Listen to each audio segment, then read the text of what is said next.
Wednesday, and you know what that means.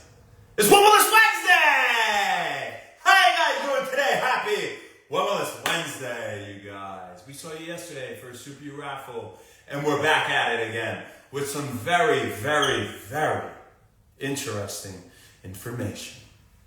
And first, we're going to answer the question that someone presented to us that was extremely fascinating. And then we're going to delve into a general principle that makes a ton of sense and why, and something that you can apply to your life to improve your health.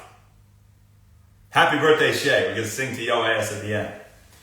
But the question, firstly, was, why would I fast if I'm not morbidly obese, right? And this was a scientific being. This is a kid doing biochem at Stony Brook, right? So they have a lot of questions and a few quants here.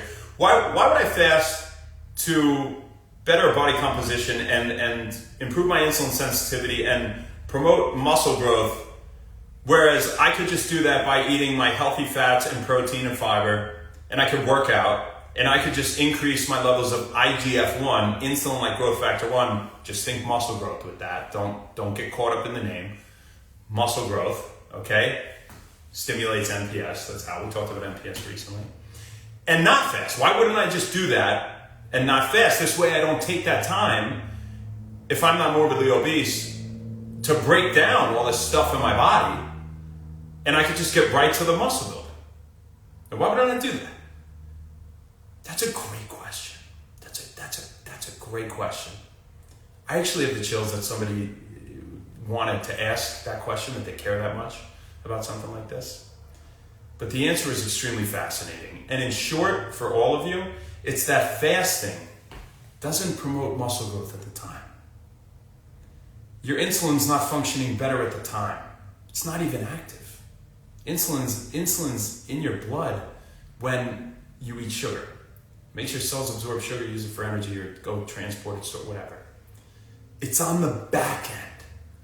It's on the back end.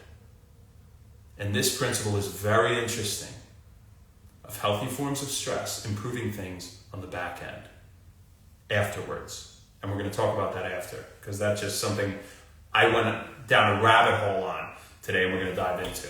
So how does it make your muscle growth ability, your ability to grow muscle more efficient after you fast? How does that happen? Let's start there, and then we'll talk about insulin as well. Well, let's talk about growth hormone, right? Because fasting increases growth hormone. If you guys are new to fasting, it improves your insulin sensitivity, boosts growth hormone, boosts BDNF, brain-derived neurotrophic factor. That's just brain cell production thing, right? So great for your brain, promotes autophagy. If you get deep enough into the fast, that means self-eating, autophagy in Latin. So you're eating away at dead dysfunctional brain cells and other cells in your body and replacing them with new ones. It kind of revamps your body, reducing inflammation. It's something that obviously gets you into ketosis or fat burning mode. It's good stuff. It's healthy. Evolutionarily, it makes sense. It's natural. You would wake up, forage for food. You had to be mentally and physically sharp to do that. It's going to boost things that help you to find food. And then it's going to, do what with the food once you have it? Work as efficiently or more efficiently than before, right? So probably more, right? Because maybe it doesn't know when it's going to get its next meal, right? So it wants to really take advantage, okay? So when you're fasting, growth hormone increases. Growth hormone increases muscle growth, not directly.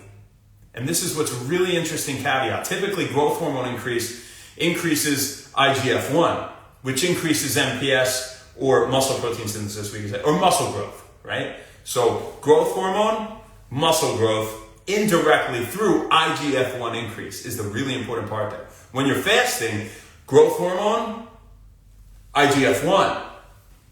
IGF-1 is not up, it's down. There is no time to grow muscle. So then what the hell are you talking about, Shane? That I will improve my ability to grow muscle after? You're not growing it at the time. What growth hormone's major function there is to preserve muscle. Anti-catabolic function. So catabolic is eating things and breaking them down, right? Anabolic is growing, right? Muscle growth, whatever. It's a growth process. Catabolic is breaking down. Anti-catabolic means it's preventing your muscles from getting broken down by burning fat. It promotes lipolysis. Lipe is fat. Allysis is, breaking that thing down, right? So it promotes fat breakdown to give you energy so that you don't have to dive into muscle. Does your body want to go into muscle during a fast? Only if it absolutely had to. It does not want to get rid of things that are functional. Your muscles are moving your bones to chase that deer, to throw that spear, to shoot that bow, to hunt, to move, to do anything you have to do to be capable of finding food. So it's not going to break down your muscles during the fast. Your body's trying really hard not to do that. Afterwards, the growth hormone increase during fasting and how your body revamped the cellular machinery within has improved the function of IGF-1 to a greater degree than had you not fasted. And that's why you're winning on the back end here. So what exactly is happening in simple? We'll start with the growth hormone here. So with fasting, you're getting upregulation of growth hormone receptors. That means your body's producing more receptors on these cell surfaces so that when growth hormone comes along and binds to them, it can increase IGF-1 to a greater degree than had there been less receptors. And we'll talk about muscular adaptation from exercise and all these amazing things here in a second. I'm just so pumped to talk about. I love it. So it's upregulating receptors and also post-receptor signaling pathways. So I say that slowly because I'll just throw this stuff past you guys. So after it binds a receptor, then it stimulates something to happen in the cell, right? And that signaling pathway has all these little biological machines involved in it, right? These things are all helping out to make something happen. And in this case, to increase, say, IGF-1 and to help you grow muscle. Okay, it's improving the cellular machinery's efficacy, effectiveness, and revamping it through autophagy. Autophagy does not just apply to brain cells, eating dead dysfunctional neurons, replacing them with new ones, and mitochondria, the energy powerhouses of a cell, and replacing them with new ones. It applies to all the cells really in your body. At least many of them, right? Far beyond the brain, all over.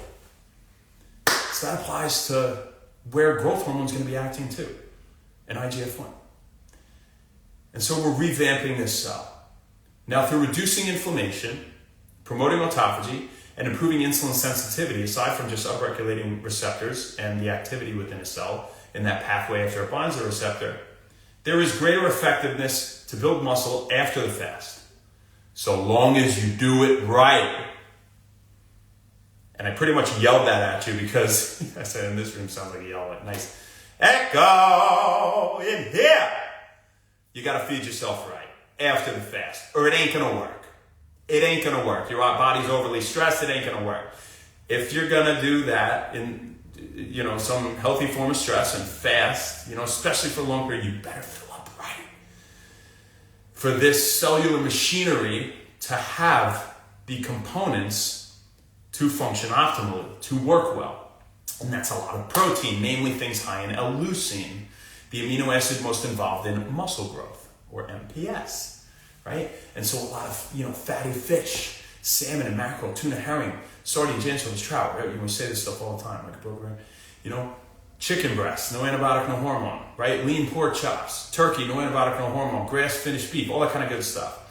Get a lot of leucine, right? But also some carbohydrates that we can now process better, which leads us to, and why do I say carbohydrates? Insulin, like growth factor 1, when insulin's up too, along with the growth hormone, then we're going to get that IGF-1 to increase muscle growth. And we have more energy to go through this pathway of muscle growth. Okay, because in fasting, it's all about pathways that are burning what we already have. It's about revamping cellular machinery so that when we get food, we can do all of these things better and more efficiently. So now with insulin, fasting improves insulin sensitivity. Why? Is the important question. It reduces desensitization of insulin receptors. All that really means is it improves the sensitivity by reducing desensitization. It improves the sensitivity of an insulin receptor. So what does that mean? The receptor for insulin, which is released by the beta cells in the islets of Langerhans of the pancreas in response to an increase in blood sugar levels, is now functioning more efficiently on the cell to bind to the insulin. And when insulin binds it, what happens? It opens up glucose transporters. What's glucose, guys? Sugar, right? So it opens up transporters for sugar to go into that cell to help it do something. Whether it's have energy to remember something or to act, or energy to promote muscle growth, or whatever it is. And would you know it? I mean, fasting also helps to upregulate glucose transporters and revamp them. So that even becomes more efficient. This not to mention, because remember, autophagy applies to everywhere. It's revamping all these cells. It's not just in the brain, it's in the body. This not to mention that the cells are now starving of sugar. So they're more likely to absorb more of it because why? We've used up our sugar stores. Even before fat, we used up our glycogen, our stored form of sugar. Right? If you talk about muscles, we use up our stored form of sugar. And so they're ready to soak it up like a sponge, baby. Soak it up. So after the fast, they're going to absorb it much more efficiently. They're going to absorb more of it. And that means less of it's going over to be converted to fat or sitting in the blood. And crud in the blood's a bad thing, right? Sort of type 2 diabetes. Sticks to your blood vessels and nerves. There's a whole bunch of bad things we don't need to. So that's great. So if I fast, okay, it's going to improve the effectiveness of my muscle growth after, and simple, and how my insulin functions when I eat carbohydrates, I'll handle them better. Yes, many studies have shown this. You know, giving someone the same amount of carbohydrates in a long window or in a short window after fasting, they process the same exact food better after fasting. Rates of MPS will go up. If you feed right, if you fill up right. So the part that I'm really interested in and excited to talk about is this true for all healthy forms of stress? Do these things like a cold shower, a sauna, not just fasting, exercise, do these things all revamp cellular machinery in the body so that it can function more efficiently afterwards? And common sense-wise, why might that be? The answer is yes. And it goes far beyond growth hormone or insulin. This applies to general hormone levels. This applies to mitochondrial function. Mitochondria are the energy powerhouses of our cells. How do you improve the function of them or revamp them? Take a guess. Exercise, intermittent fasting, cold shower, or whatever, cold plunge, whatever you want, a sauna. Things that are healthy forms of stress. Things that are also things like, whatever, extra virgin olive. A lot of things are really good, healthy fats and fiber and all this kind of stuff. But healthy forms of stress do that. And doesn't this make you think, why do these healthy forms of stress boost BDNF? Do they all do that? Does a cold shower do these four we just mentioned? Cold shower, exercise, intermittent fasting, sauna, just examples of healthy forms of stress. They all boost BDNF as well, brain cell production. The body's so intelligent, if you put it through a healthy form of stress, it has to adapt. And it means that it's going to revamp your cellular machinery so that you are more resilient, and when you get something, you make more of it. You make the most of it. And isn't this just like life? Things that are immediately pleasurable and easy to do are almost always bad. Almost always bad. Not cooking, getting fast food, smoking a cigarette, littering, whatever. Immediately not going to the gym, right? Immediately pleasurable, that's not for me, but I have to go or else I don't feel good. It's about how you feel after. Think of how you feel after you do something, not before. This goes for biological mechanisms. This isn't just applying to life. This is a universal principle that just makes sense. When you endure some sense of healthy, keyword is healthy form of stress, to build resilience, it pays dividends later. It pays dividends later. Look at someone that's going to the gym and lifting heavy weight, right? that time, they're not building muscle. They're using energy to lift. It's hard. It's not immediately pleasurable. It's a struggle, but it's a healthy form of struggle. What happens after that? Just talk about the nervous system. If they're lifting heavy weight, it increases neural adaptation at the neuromuscular junction. What the hell does that all mean? Neural is nerve, right? Neuromuscular, nerve, neuromuscular muscle. So it increases the amount of what we call motor units, which is just a fancy way of saying nerves that are attaching to those muscles so that later, now that they felt this weight, they are used to it and they can respond by lifting that heavy load later. It increases numbers of acetylcholine receptors. What is acetylcholine? They call that the learning neurotransmitter. Neurotransmitter just means brain chemical. Facilitates learning and memory and focus and attention, mood, motivation, arousal. Also muscle contraction. It's involved in muscle contraction. These are all reasons it's in Super U. Alpha glycerol phosphorylcholine boosts acetylcholine. It's in Super U. It's great. Clinical dose. I love it. Take it every day. But it boosts those, does that working out, so that after, now you can buy more of that the next time. Revamping cellular machinery with healthy forms of stress goes a long way. And whether it's about health or anything else, know that if you have to endure some level of difficulty, it's probably going in the right direction so long as it's productive. So long as it's productive.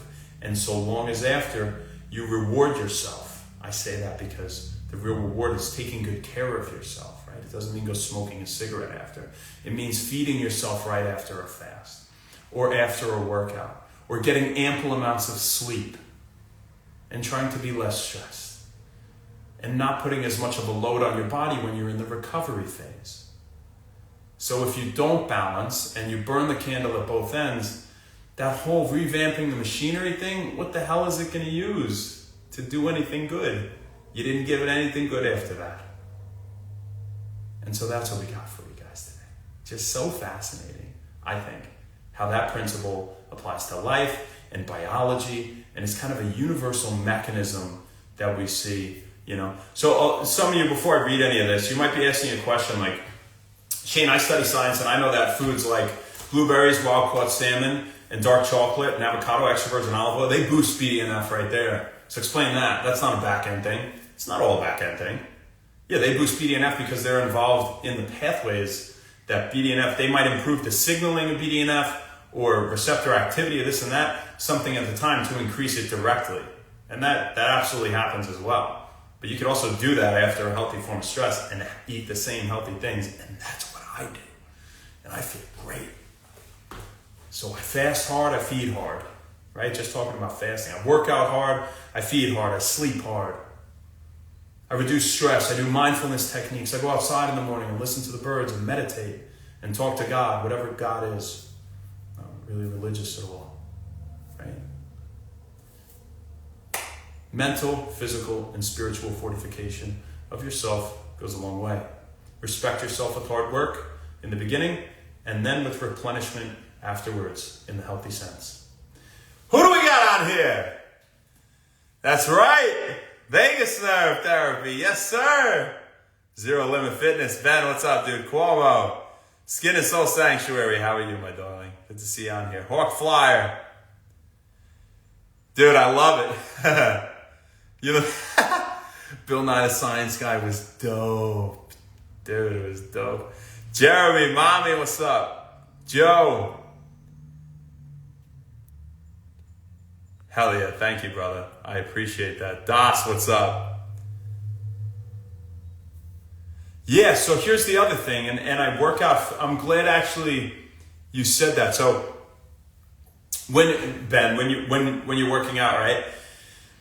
If you're totally in the fasted state, so we said the body is catabolic then, and we don't want it to be super catabolic during exercise, obviously. We do for fat and sugar stores, but not for muscle. How do we give it enough energy without having calories to prevent that?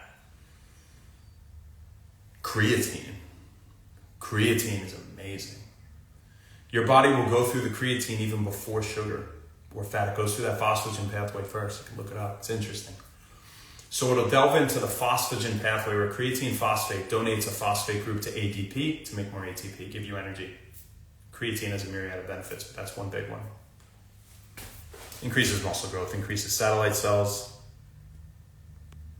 IGF-1 growth hormone. Oh, thank you. Shell, you're the best. Andrew, what's up? Davey. And Dave B. some names. What's up, killer? Ladybug, A.O. Housen. We have to sing happy birthday before we go. And then we actually have to go to a birthday party. By have to, I mean we're excited to go. It's not a chore. So see you soon, Aaron. This one's for Shay Kogan. Happy birthday to you.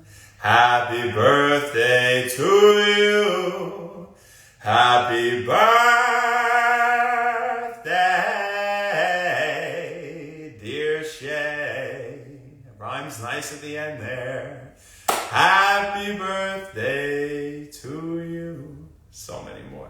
Hope you have an awesome day today. I'm so glad you love Super U as much as I do. You're an awesome person. I'm glad I got to meet you. And I hope you have an awesome day. And you're looking great too. But as for now, that's all we got for you folks.